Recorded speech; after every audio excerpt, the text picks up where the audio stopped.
Ya, masih bersama dengan kami, dengan juga Bu Lely Aryani dan juga Prof. Karim Suryadi. Prof. Karim, gesturnya Prof, menyambung pertanyaan saya tadi. Anda punya catatan nggak terkait hal ini? Prof? Tuh suaranya Prof?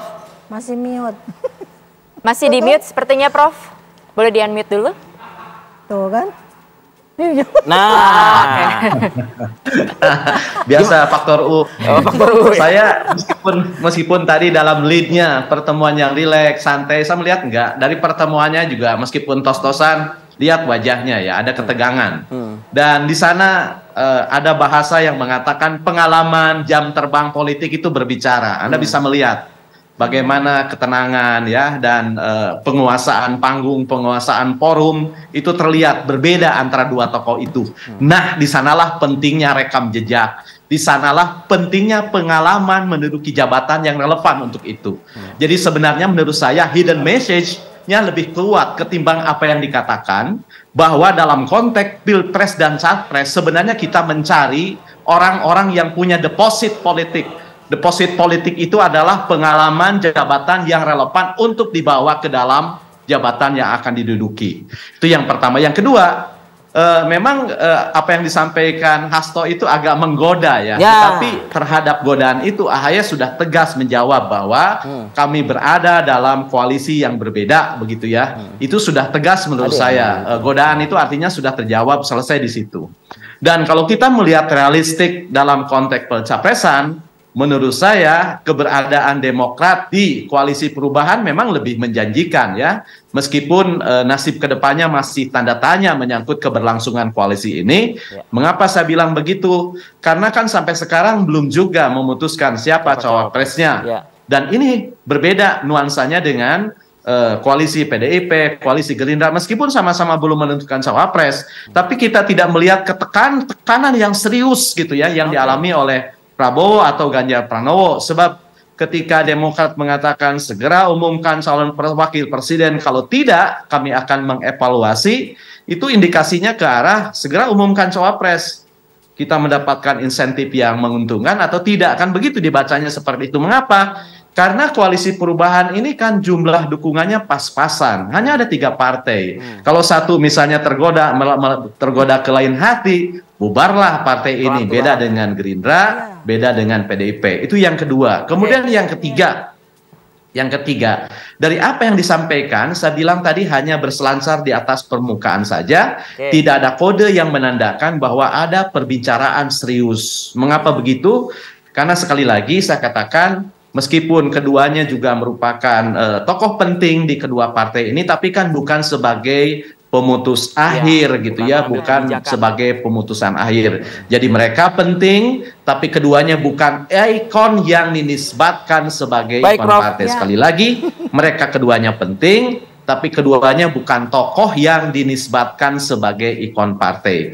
Jadi kita tidak bisa membaca lebih jauh dari itu, dan itu hanya deskripsi berdasarkan apa yang terlihat, baik gestur, pembicaraan, maupun apa yang tersaji dalam konferensi pers saja. Baik, boleh. Ya, sebenarnya bacaan politiknya Kang Karim ini nggak jauh-jauh amat dengan apa yang saya kemukakan.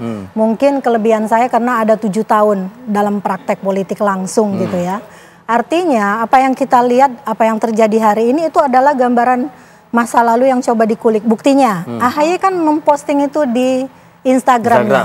Dia mengatakan bahwa sebagai seorang adik katanya, saya menghormati Mbak Puan dengan segala pengalaman politiknya dan dia adalah portofolio yang lengkap dalam politik di negeri ini. Itu dinyatakan dengan tegas oleh AHY dan bisa dibaca oleh semua kalangan ya. Artinya dia juga mengatakan kami seolah-olah ketemu dengan sebuah persoalan dianggap sebagai masa lalu yang kelam, tapi nyatanya itu tidak ada pada diri kami. Nah, sebatas itulah pertemuan ini ingin mempertemukan silaturahmi. Tapi kalau pembicaraan soal koalisi mungkin akan dilakukan kalau ada pertemuan kedua dan ketiga. Tapi ada rasa semacam kayak digoda nggak kalau Uni lihat? Bisa saja itu terjadi. Mungkin dalam pembicaraan itu gimana Mas AHY mau nggak jadi wapresnya kami? Bisa itu terjadi di dalam panggung forum belakang. tertutup tersebut. Karena itulah saya selalu mengatakan jika dalam komunikasi politik itu secara teoritis hanya ada 2 wilayah panggung, maka ada wilayah panggung lain yang selama ini tidak pernah disentuh oleh para pakar pengamat lain. Saya yang menemukan itu, yaitu panggung tengah. Panggung tengah itulah kompromi antara panggung depan sama panggung belakang. Yang Rivi tanyakan itu adalah bagian yang bisa dilakukan di panggung tengah sambil olahraga, sambil pesta misalnya kan, sambil kongko-kongko dan sebagainya, sambil bicara nih, sambil bicara gimana nih Mas, mau nggak jadi wapresnya kami? Itu bisa saja terucapkan, tapi kan dianggap sebagai godaan. Nah, godaan itu bagaimana tergantung orang yang menggoda. Kalau imannya kuat, kata si Adi Prayitno, di tiap TV bilang iman politik. Dalam politik itu kan nggak ada iman, yang ada amin gitu loh. Jadi kalau misalnya kepentingannya berjalan, maka itulah yang terjadi. Oke, tapi kenapa baru sekarang momentumnya? Kenapa nggak dari sebelum-sebelumnya atau dari awal mengetahui atau memberikan informasi kepada kalau publik? hanya untuk rekonsiliasi mereka, gitu lah ya. Iya, makanya saya bilang tadi jangan salah membaca sejarah. Bahkan ketika Pak Jokowi terpilih di 2019, AHY dan saudara-saudara itu sowan ke Bu Mega. Kenapa itu tidak dilihat sebagai salah satu upaya untuk rekonsiliasi juga misalnya? Salahnya mereka yang mempersepsi soal politik, padahal itu bagian dari rekonsiliasi itu. Lalu kemudian ketika Demokrat berkoalisi dengan PKS dan Nasdem, mempunyai tempat yang berbeda. Apakah perbedaan pilihan itu tidak menentukan bahwa mereka bisa kemudian berkomunikasi politik lagi? Kan tidak. Semuanya berkomunikasi politik. Pak Surya Paloh aja berkomunikasi politik sama siapa? Di Singapura dan sebagainya. LBP. Nah, artinya semuanya bisa terjadi kan? Termasuk yang sudah berkoalisi dengan PDIP. Gitu. Jadi intinya tidak ada istilah baper ya? Tidak ada baper. Politik itu adalah pertemuan dan pertentangan 2 kepentingan.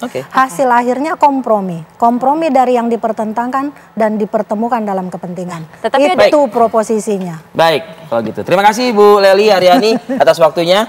Dan juga Prof. Karim Suryadi, terima kasih. Terima kasih, Prof. Analisa Anda, Prof. Nanti coba mungkin ngopi-ngopi bareng. Konsensus lah. Makanya Komdar, Karim.